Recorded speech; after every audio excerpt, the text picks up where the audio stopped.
commencement, c'est-à-dire le livre de Camus.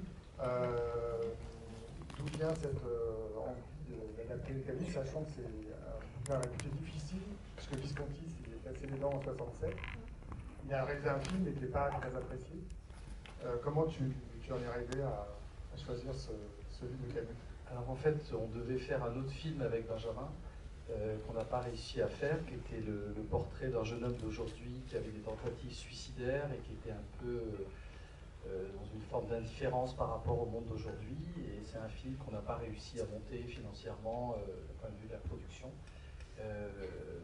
Et moi, j'étais un peu triste parce que j'aimais beaucoup cette histoire. Et donc j'ai relu un peu L'étranger que j'avais lu comme tout le monde, adolescent au lycée. Je l'ai relu un peu pour me dire peut-être ça va m'inspirer, ça va me donner des idées. Et puis je me suis dit qu'en fait le livre était toujours aussi fort. Il m'a assez bouleversé aujourd'hui encore. Et je me suis dit en fait tout ce que je veux raconter est plus ou moins dans le livre de Camus. Donc pourquoi pas l'adapter. Bon, alors je savais que je m'attaquais à un Everest de la littérature française, que effectivement beaucoup de gens avaient essayé avant moi de l'adapter, que c'était considéré comme un livre inadaptable. Donc j'étais un petit peu angoissé, je dois l'avouer, mais en même temps, très vite en pensant à l'adaptation, en réfléchissant, j'ai eu des idées qui sont venues. Enfin, le livre était assez opaque, assez mystérieux, il y avait des choses que je ne comprenais pas, je ne comprenais pas particulièrement ce personnage de Meursault, mais néanmoins j'étais assez fasciné, et donc je me suis dit peut-être que je vais mieux comprendre ce livre et ce personnage en le filmant et en le faisant incarner par des acteurs. Et donc j'ai rencontré la fille de Camus, Catherine Camus, qui a accepté de me donner des droits, et je lui ai expliqué un peu ma vision de l'adaptation. Il me semblait qu'il ne fallait pas être littéral par rapport au livre, comme l'a été Visconti, où il était vraiment, il suivait le livre de manière très précise. Moi, il me semblait qu'il fallait regarder cette histoire avec les yeux de 2025. En tout cas, moi, en le relisant, c'est comme ça que je l'ai lu. Il fallait contextualiser cette histoire. Cette histoire a été écrite en 1939. Ouais, on est devant la porte avec papa là. Faut que je récupère la planche, je le traîne dans une demi-heure. J'arrive. Eh, bisous. Bah, enfin.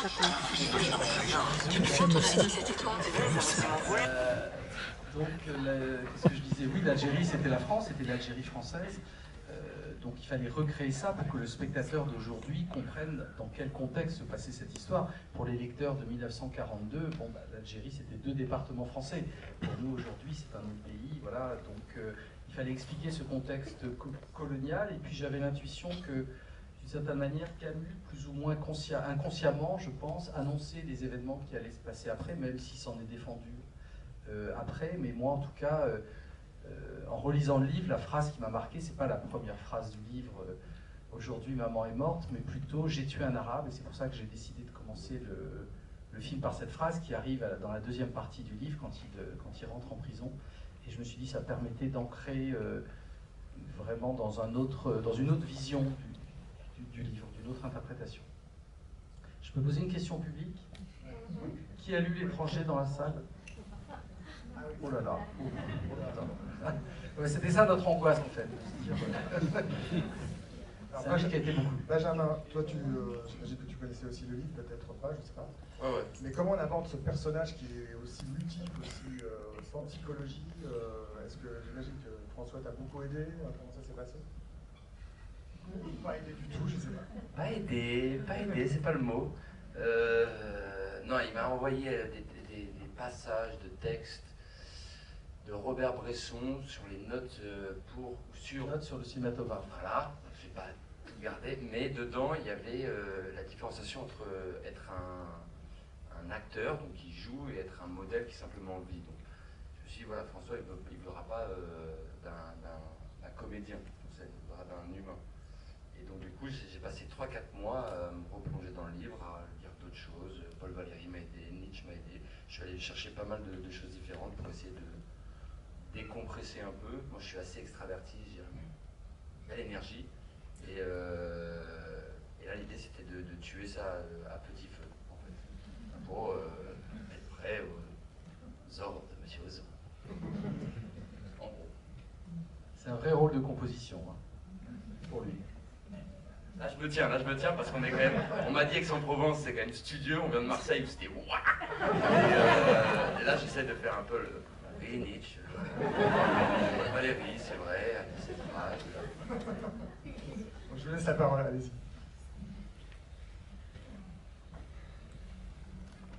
Bonsoir. Bonsoir. Monsieur Ozon, à chaque fois je vous le dis, vous ne réalisez pas des films, mais des chefs-d'œuvre. Ah, j'ai bien fait de venir. Alors, je ne sais pas comment vous faites pour être passé de Camille l'automne à l'étranger aussi vite, mais bon, c'est fabuleux. Votre chef opérateur, au niveau du noir et blanc, a fait quelque chose d'exceptionnel. Et vous, monsieur Poiset, vous n'avez même pas joué, vous étiez le personnage.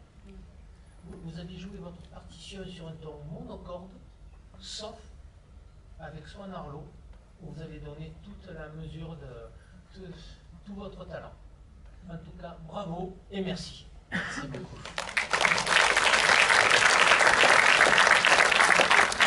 Pas de question. Bon, on peut s'arrêter là si vous voulez. Ça Justement, la belle note. il parlait de Swan Arlo, les acteurs t'ont beaucoup aidé. Tu disais que Swan Arlo, cette scène a été très essentielle, dans le film. Mais Swan Arlo t'a beaucoup aidé, je pense. Et surtout, on commence par cette scène. Le premier jour de tournage, c'est cette scène.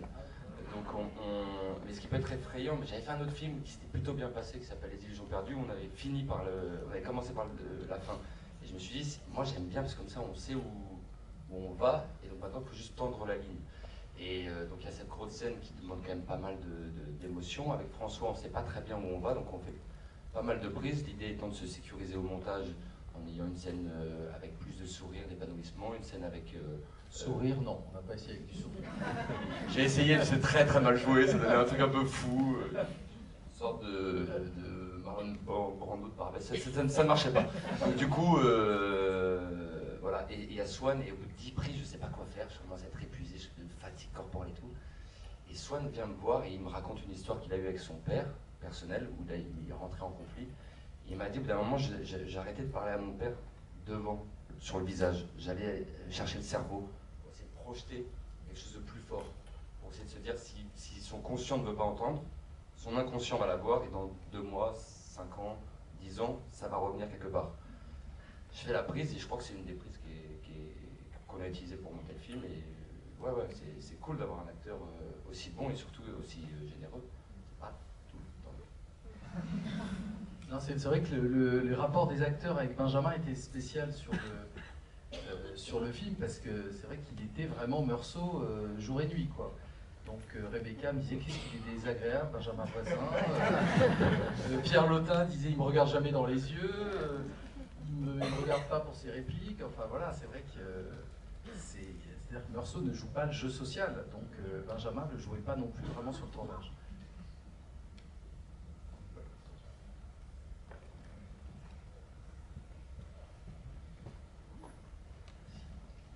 Bonsoir. Si vous vous souvenez bien, c'est votre deuxième collaboration depuis été 85. Monsieur Voisin, comment est-ce que vous compareriez les expériences comment est-ce que vous compareriez votre expérience avec Monsieur Ozon sur les 2 tournages? C'était un petit peu mieux payé, mais vraiment en dessous de mes espérances. Non, et le truc qui est cool, c'est que François, ah non, cette phrase, je m'en plais pas vite. C'est dur de trouver un truc qui soit un peu... Il m'a offert la possibilité de me découvrir sur été 85. Et donc on a travaillé un rôle qui était assez innovant pour moi. Et puis j'étais très jeune, très puceau dans ma manière de jouer, je ne savais pas trop ce que je faisais et tout. Là, au fur et à mesure, je commence à comprendre, j'ai pu retourner au théâtre, j'ai pu voir d'autres choses. Donc c'était hyper agréable de pouvoir aller, entre guillemets, proposer à François, justement, ces 5 ans qui sont écoulés, tout le travail que j'ai fait, de pouvoir lui proposer de filmer différemment. Et ce qui était encore plus cool, c'est que les 2 films n'ont rien à voir, égoïstement, dans mon interprétation. C'est même quasiment, je pense, l'opposé. Donc c'était cool de se dire, on ne fait pas du tout la même soupe, quoi. On rejoue pas le même rôle, ce qui aurait été et dommage pour lui, dommage pour moi, je pense. Donc c'était assez jouissif comme challenge.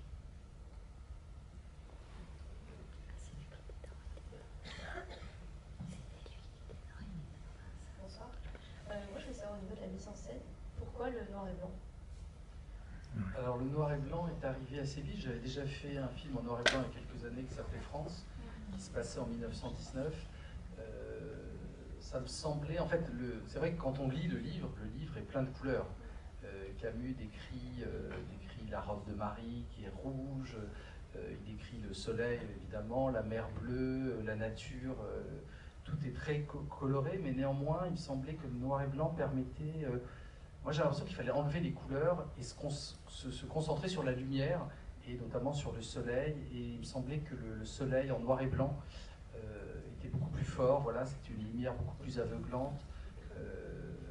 Et puis toute notre mémoire collective de l'Algérie française est en noir et blanc.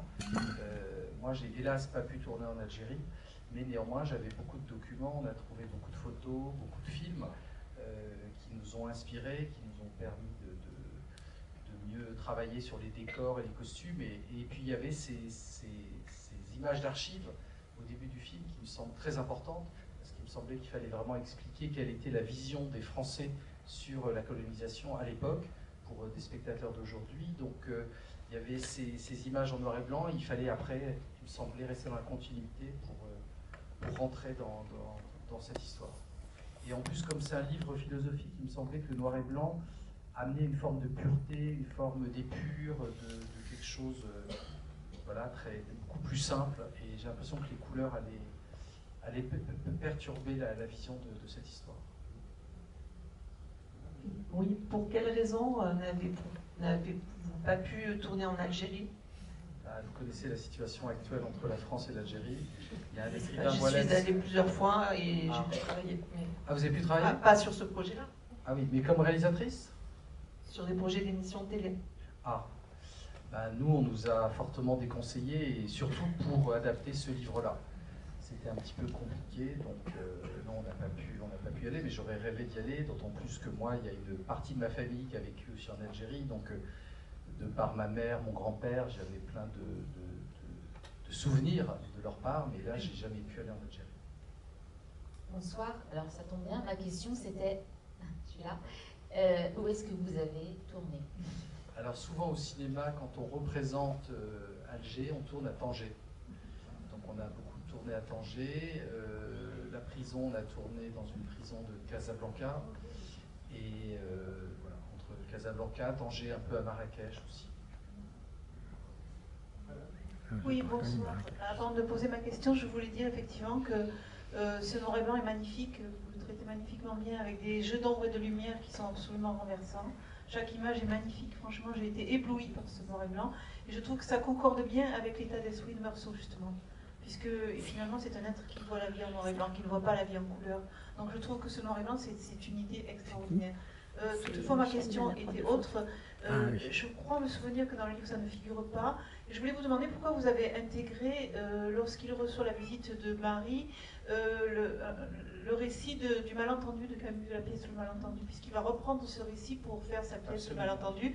Magnifique pièce d'ailleurs, mais je ne pense pas, dans mon souvenir, que ce soit dans le livre L'étranger. Si. Si, ça y est, je me souvenais. En fait, ça n'est pas sous forme de dialogue, voilà. Ça l'est dans la deuxième partie, dans le long monologue de Meursault dans la prison, où il trouve ce morceau de papier de journal dans lequel il y a ce fait divers. Et donc c'est juste raconté tel quel. Et moi je l'ai incarné dans une scène où il parle avec Marie. Ah oui, donc il avait déjà mis dans ce livre-là, c'est intéressant, ce récit de cet homme qui revient dans cet hôtel et qui se fait assassiner par sa femme. Donc c'est très intéressant. Merci beaucoup.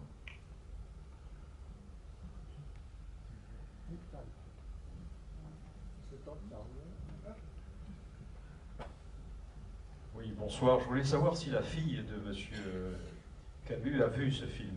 Oui. Qu'est-ce qu'elle en a pensé? Elle a beaucoup aimé, elle était très contente. D'ailleurs, je crois qu'il y aura une avant-première à Lourmarin, qui n'est pas très loin. Et non, je crois qu'elle a apprécié, enfin il faudrait lui demander à elle directement, mais elle a aimé le film. Elle m'a juste dit, je trouve que Meursault fume beaucoup trop. Oui, elle a dit ça. Je crois que son père fumait aussi beaucoup. C'est vrai que ça fume. On n'a pas parlé du reste du casting, parce que ton casting est impeccable, je trouve. Notamment Pierre Letin, on redécouvre à chaque fois, mais là il est exceptionnel, avec Amar Verbe, toujours... elle est quand même magnifique. comment tu as composé ce... Ben, j'ai essayé de trouver les meilleurs acteurs pour chacun des rôles, et c'est vrai que sur ce film, j'ai retravaillé avec beaucoup d'acteurs avec qui j'avais déjà travaillé, puisque Benjamin avait déjà fait un film, Rebecca aussi, Swan Arlo aussi, qui a accepté de venir pour une seule scène, Pierre Lotin, avec qui j'avais fait Quand vient l'automne aussi. Il n'y a que Denis Lavant, avec qui j'avais jamais travaillé, qui est un acteur que j'aime beaucoup, et très vite, quand on a commencé à travailler sur le personnage de Salamano, qui est quand même un personnage très fort dans le livre de Camus, j'ai tout de suite pensé à lui. Et ce qui était très beau, c'est que le film s'est fait quand même dans une certaine difficulté financière. On peut penser qu'un film qui adapte un des livres les plus vendus au monde, enfin des livres français les plus lus au monde, se finance facilement. En fait, non, c'était assez dur. Déjà parce que c'était en noir et blanc, et puis je crois que le livre fait un peu peur par rapport à ce que ça raconte sur l'Algérie, sur les Français, enfin tout ça. Donc on était dans une économie un peu serrée, et tous les acteurs ont accepté de participer parce qu'ils avaient envie d'être dans ce film. Et Pierre Lotin, je reviens sur lui parce qu'il m'a... Pierre Lotin en macro, il est parfait. Hein.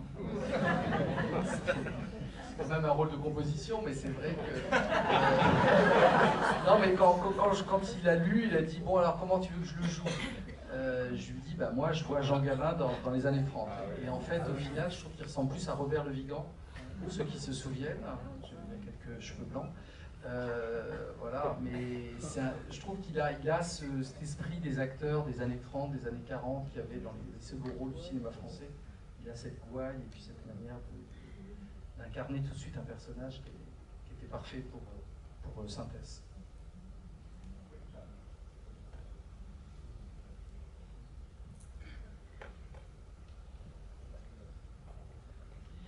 Bonsoir. Alors, je dois être un des seuls, si pas le seul, qui n'a pas lu le livre parce que je n'ai pas grandi en France. Alors, moi, la question, c'est... Bon, il y a le noir et blanc, on en a déjà parlé, mais toute la... Comment je vais dire, la mise en scène, les images, etc., tout ça est extrêmement classique. Ouais. Et je suis presque surpris qu'il n'y ait pas un petit peu... on a l'impression... Oui, d'une recherche vraiment de rester dans le classicisme. Alors c'est vrai que l'étranger c'est le classique des classiques, mais justement je m'attendais à un petit peu quelques... comment je vais dire, quelques inventions, ou enfin quelques trucs inattendus, je vais dire. Vous êtes ennuyé. Je n'irai pas jusque-là. Non, formellement c'est vrai que on a travaillé beaucoup la mise en scène sur quelque chose de statique. Quelque chose, moi j'ai fait très peu de mouvements de caméra dans ce film, il me semblait que c'était une manière d'être proche du personnage de Meursault, qui est assez indifférent au monde, qui regarde les choses de manière voilà, il observe autour de lui, et qu'il fallait être dans son regard et suivre ce personnage de manière très simple, de manière, voilà, j'avais pas envie de faire d'esbrouf.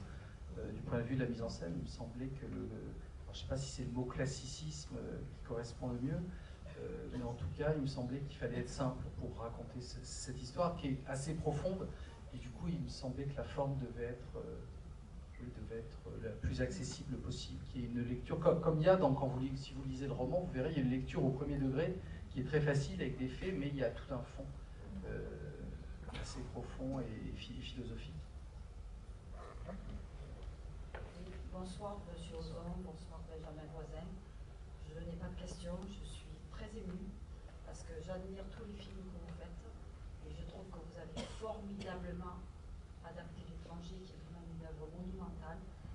J'ai adoré Benjamin Voisin dans l'été 85, dans Illusion perdue, mais là, il n'y a que vous pour représenter Meursault. C'est un personnage complexe, c'est le noir et blanc, ça vous va très bien et je vous dis un grand merci parce que c'est formidable et magnifique. Merci. C'est vrai que Benjamin est vu en noir et blanc qu'en couleur.